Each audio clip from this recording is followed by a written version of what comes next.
O Shahi Mai Valam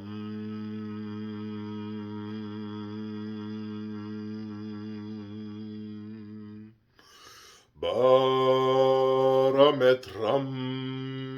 Shetra Vadashavim.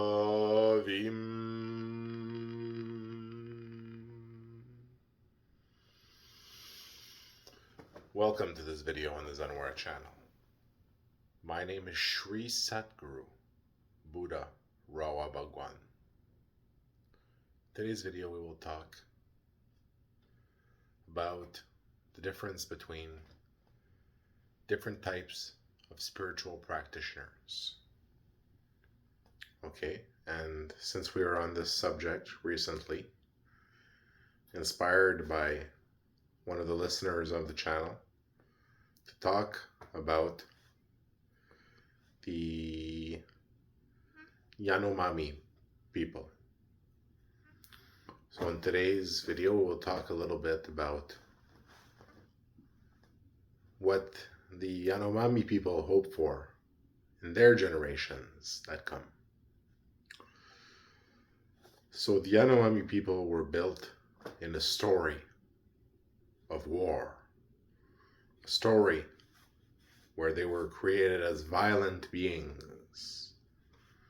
This must be remembered when dealing with them. They were created as violent, warlike, aggressive beings. When, as the story is told, and as it truly happened, as it is told, the moon bled and the drops fell, and the pools of blood, the larger ones, were the more aggressive and powerful and dangerous of the beings. And the drops, little droplets, were the less warrior-like beings. So they are a civilization where their very birth, and basically these droplets gave birth to them, gave birth to the Yanomami. And this happened over water.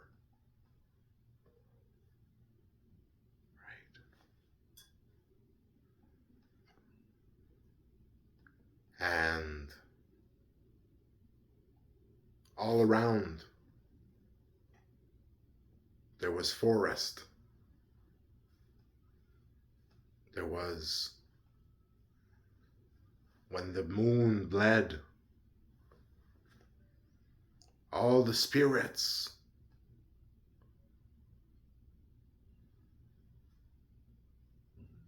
they were all around watching it happen. And there was a specific type of flower in the nature, and the Yanomami that came from the drops of blood walked to the flower and, filled with lust, made love to the flower.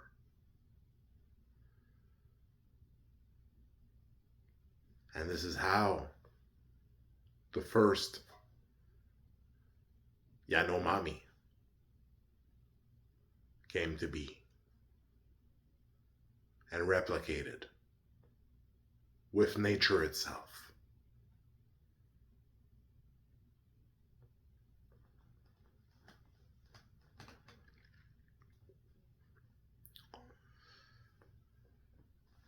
So this story truly happened.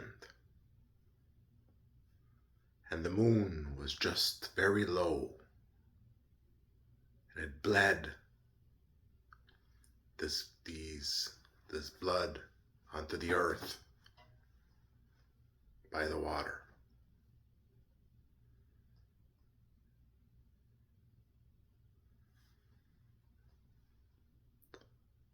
And this is the story, the creation story of the Yanomami people. Okay? And there are powers that can be gained, that are gained from having knowledge of the telling of that story and how it happened.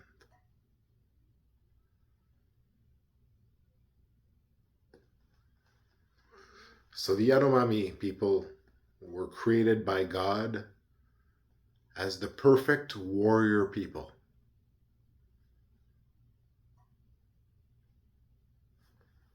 And they were to be the people of the jungle and of the mountains, the people of the land. And the land that they would inhabit would be filled with spirits, spirits of the mountain and spirits of the forest, of the jungle. Two different types of spirits. And there would be the path of those who would use one type of spirit versus the other. A people of shamans, and powerful shamans. Shamans that take in the spirits within themselves and use those spirits as they cast spells.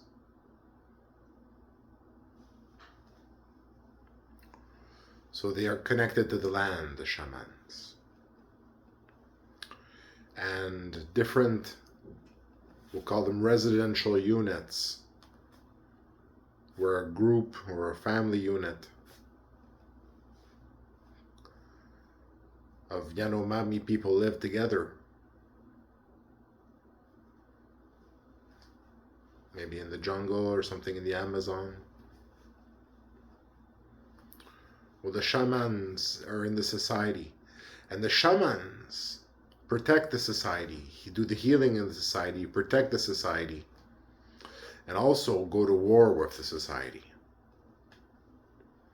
And the shaman is a very, very respected part of society because he serves many purposes in society and often has wisdom. And with wisdom comes, well, he has knowledge, so hopefully with that comes wisdom, or a little bit of it.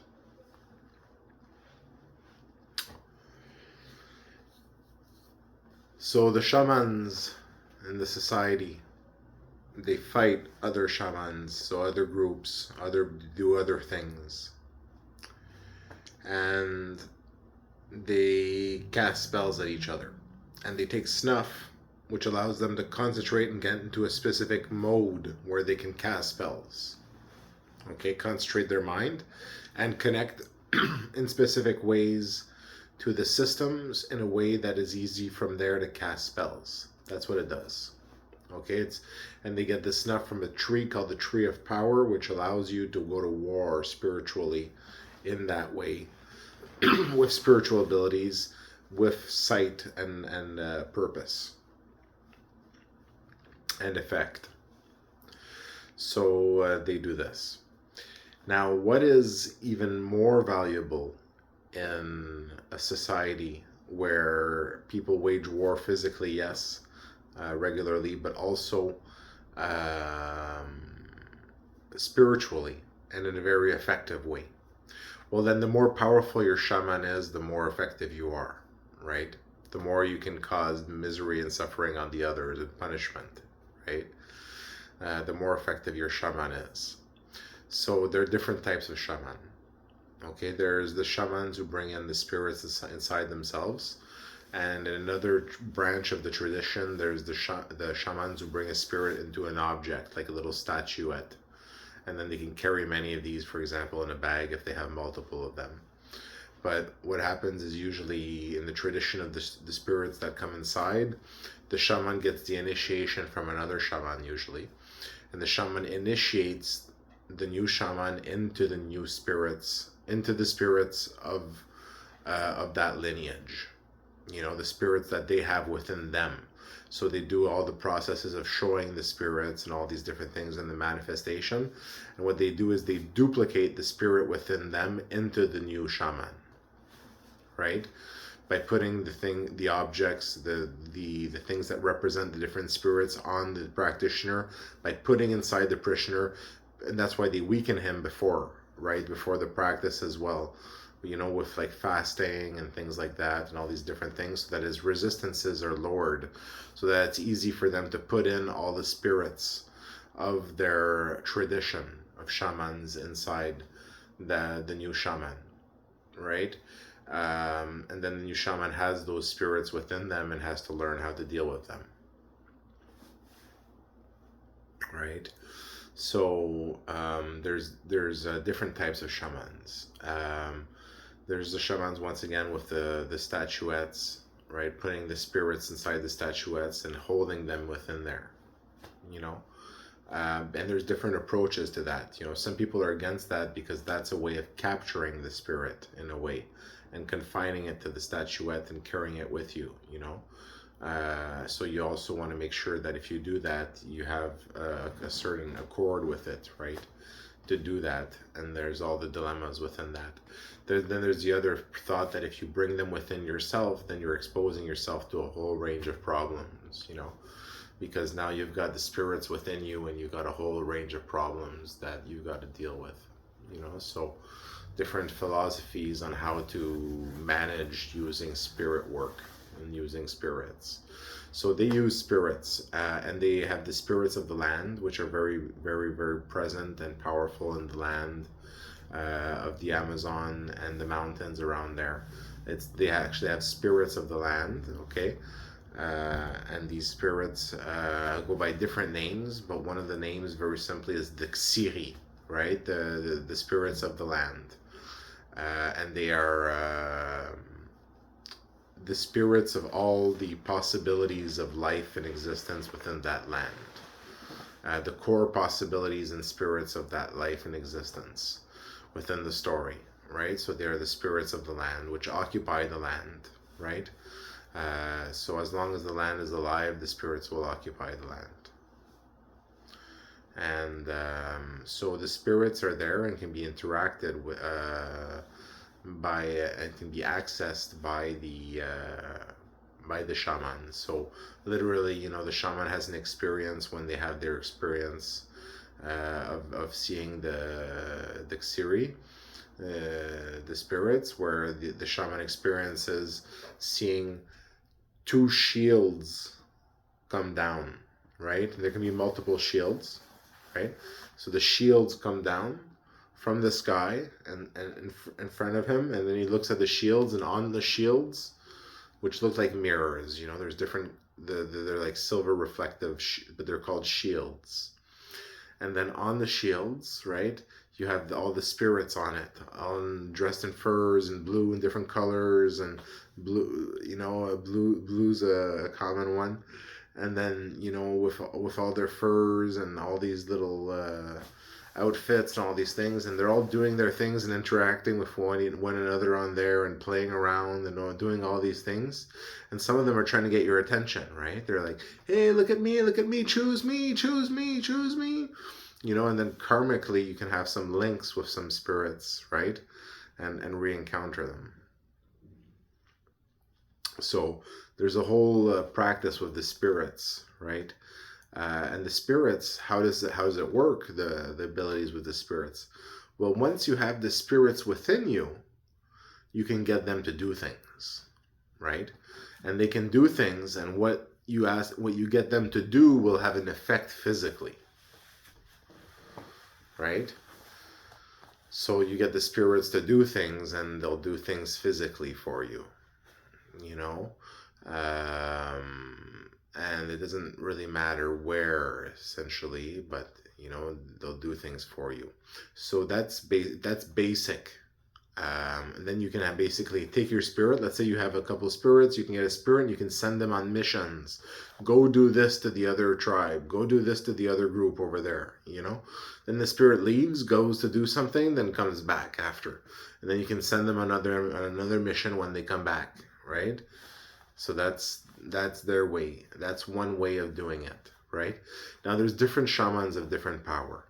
There's also shamans that can do things with the weather, right? Those are very powerful shaman. Those are very feared shaman. It's not every shaman that can do something with the weather. Okay, those are very feared shaman. They're very, very, very powerful as far as shaman go.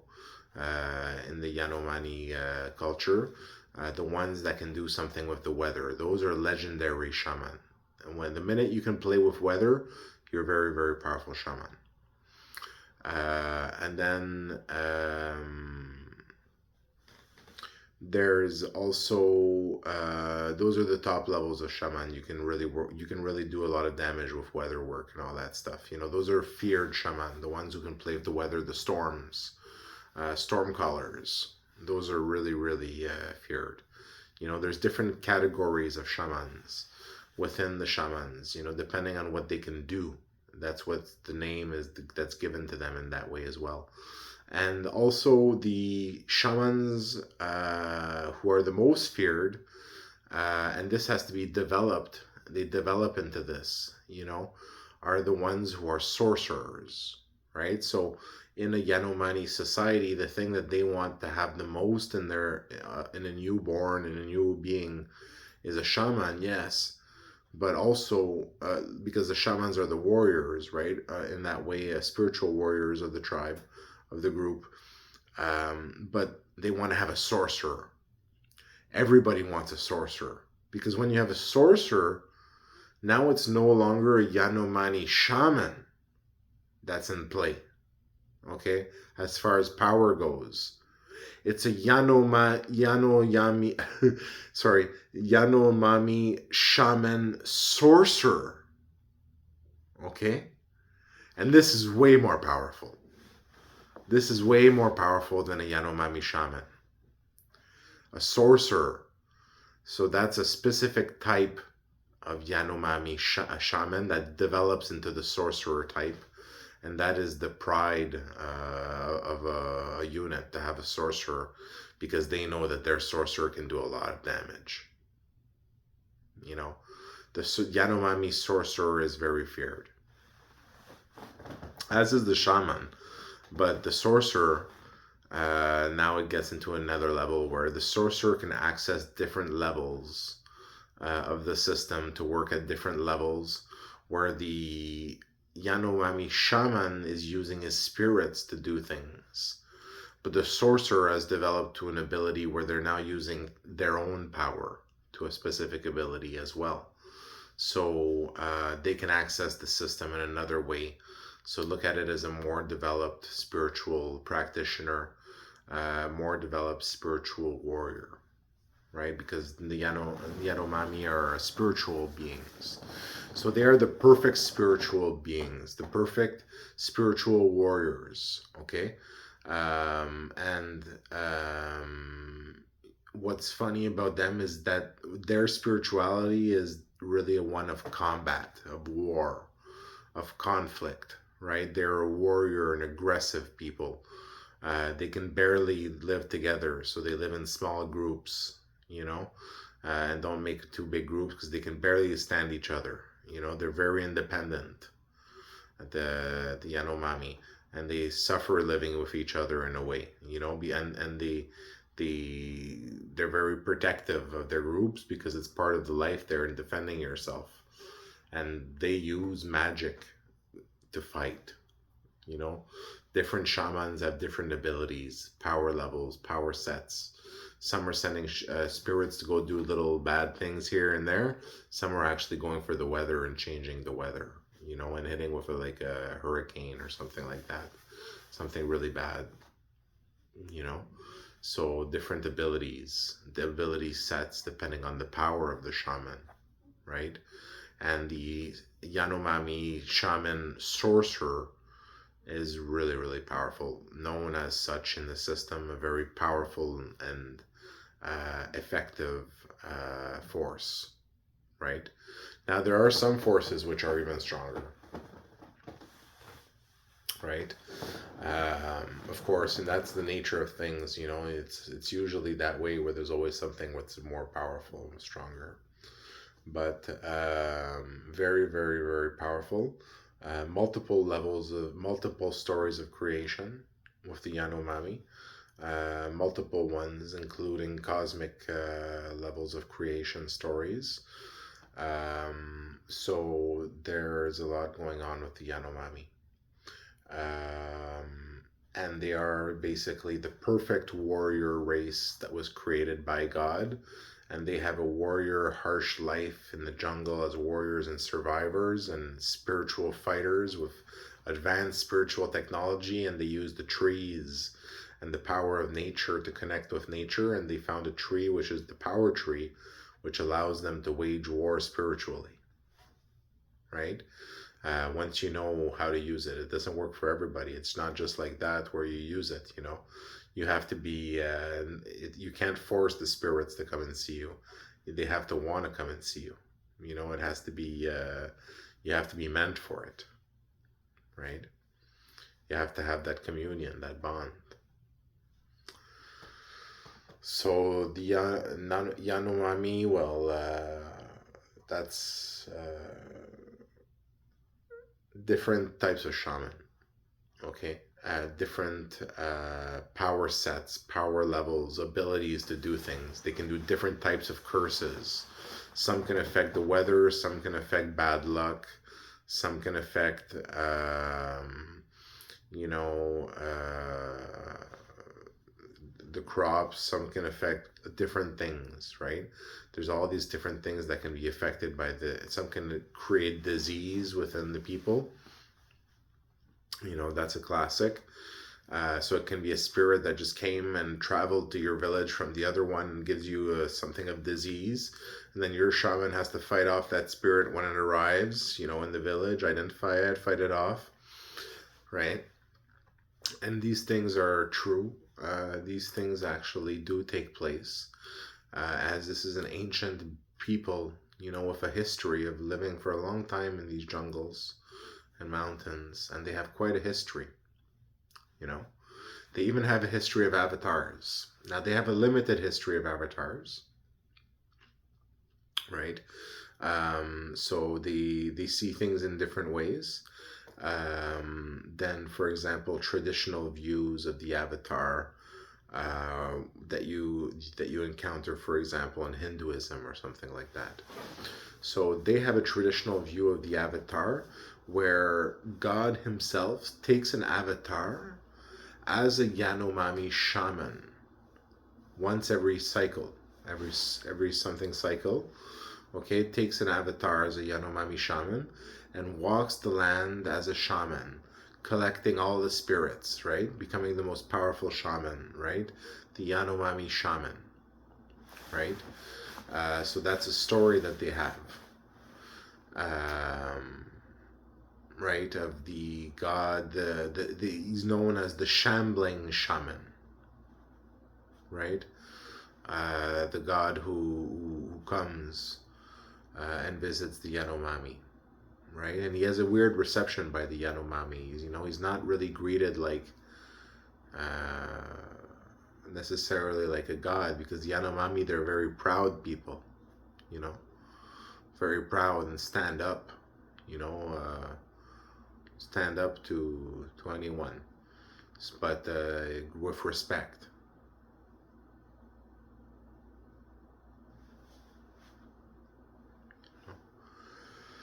So there's different types of shaman. They can do different types of things with spirits and connect to the system in different ways. And one of the most powerful types, the prized warrior of the Yanomami, which they don't always have, which comes in certain cycles as well, right? So they look out for these, and these coming in cycles as new Yanomami come back into the story in cycles, right?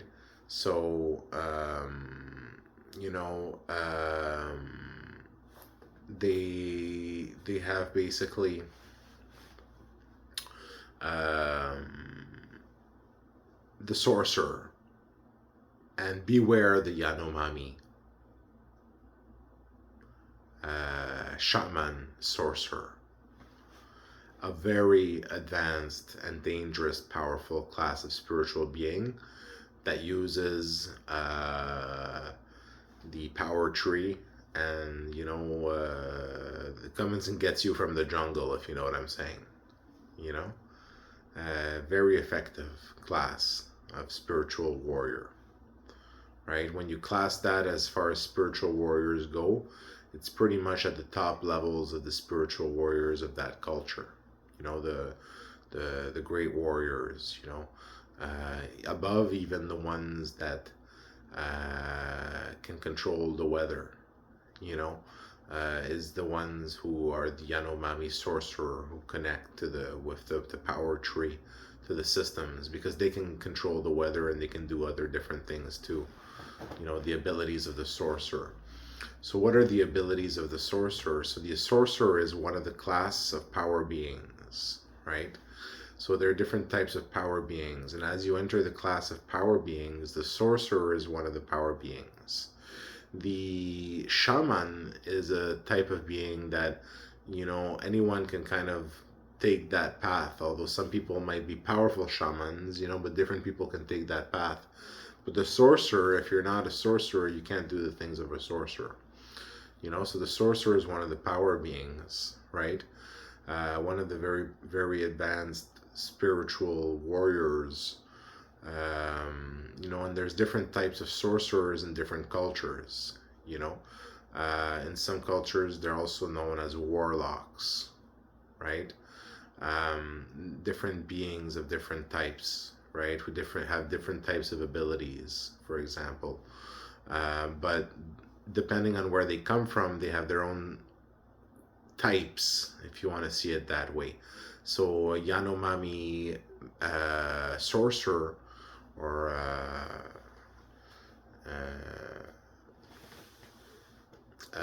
is very powerful, very powerful, and has its own way where it connects to its specific way to the system, and can make modifications within the system to have a desired effect within the system that takes an effect on materiality, right?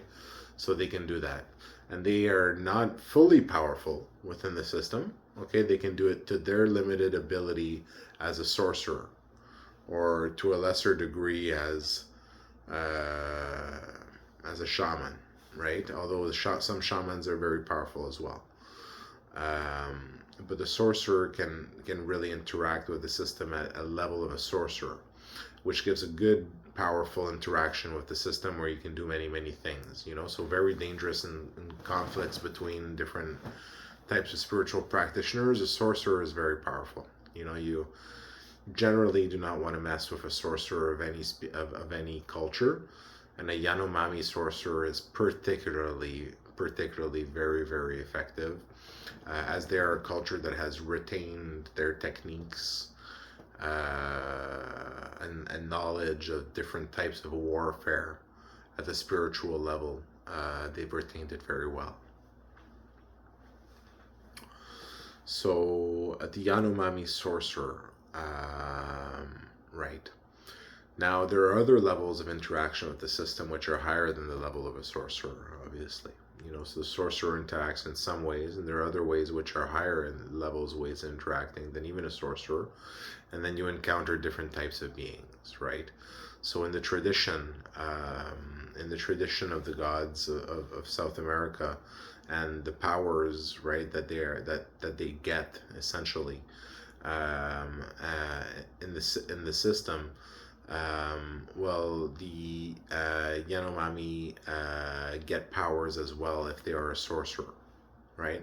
So if they're a sorcerer, they get certain special abilities that they can utilize, right? Special characteristics within the system, okay? One of the easy ways to characterize them, is fruits and vegetables. it's a good way to see it. You know, fruits and vegetables, different tools to satisfy your different needs. You know. So the sorcerer gets some abilities, right? And as a being develops spiritually to higher levels of development, okay, they're gifted with more and more abilities, basically more and more characteristics which apply to them, right? And these characteristics tell their story. So what they are essentially is our story characteristics that tell their story and where they can go with the story and where they can develop towards their story as they've developed as a being at that level of development at that point in their story. Okay, so there's different characteristics. So thank you for listening to this video on the Zenwara channel.